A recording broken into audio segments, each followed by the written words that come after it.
a big part of this game. Good evening. You're listening to Sunshine 98.9 KQQF. I am Matt Jordan alongside Will Tunstall and Deontay Wade here on this Tuesday. The first game of the new year and the first home game for both these teams. You have 5 games into the season. They played 5 road games. Opened up at Caney. They split that game, the girls falling, the boys winning.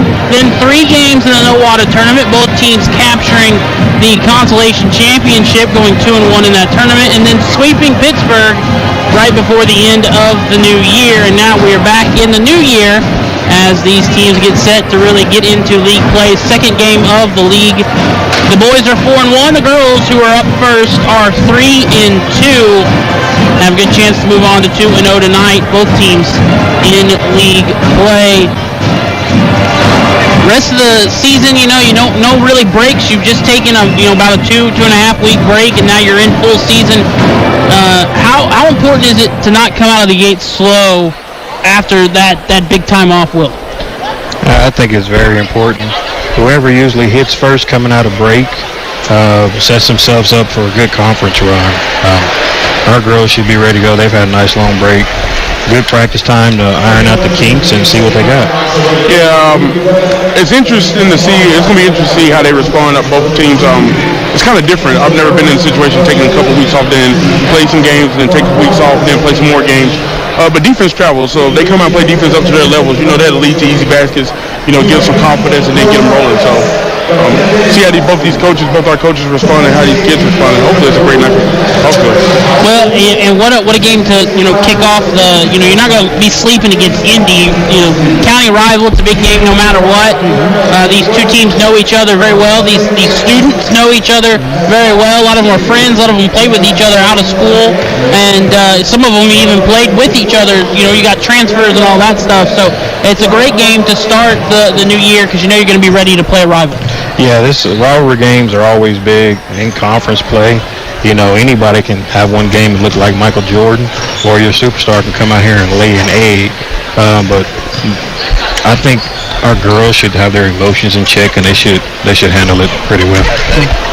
I think that's going to be the beauty of it with a rivalry game. It's going to, give you some extra adrenaline to go, and so maybe it's going to help get you out of that break sooner than you normally would. So if you come out and play somebody like, somebody else in the conference, maybe like a Parsons or something, maybe you're not as up for that game, and you kind of lull through it. So with it being Indy, everybody should come out on 10 ready to go. It's going to be interesting to see.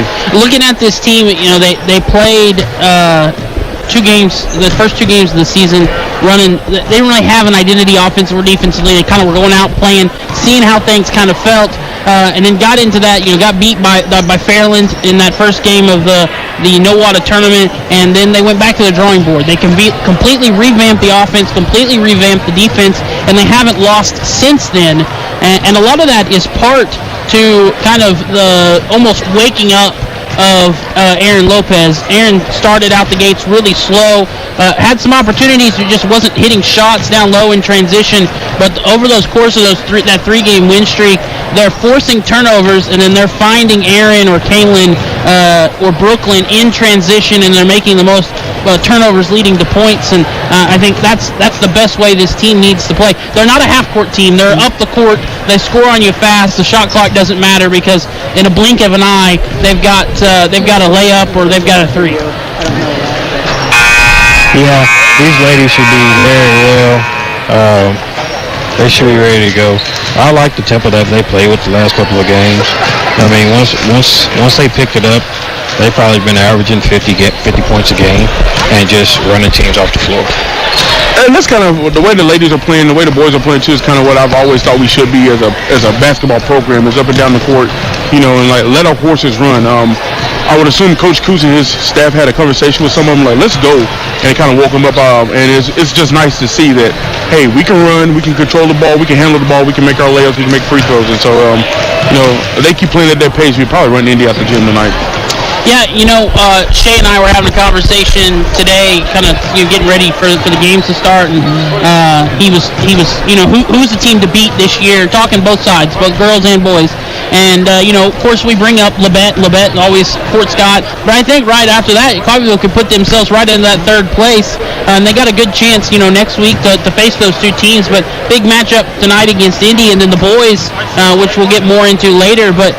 He was like, who's the team to beat in the boys side of things in the SEK League? Is it Pittsburgh? And I was like, well, we already beat them. And, is it Indy? No, I think it's Coffeyville. I think you can make a strong case that Coffeyville is the team to beat. And, you make a statement here tonight, both teams, and you're like, yeah, don't overlook us. We're one of the best teams in the SEK this year. Yeah.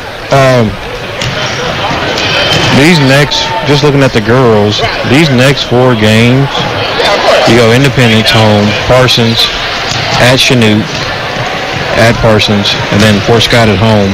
That could set this up for them to be in a solid position to, if they split with Labette, give them a chance to win the league.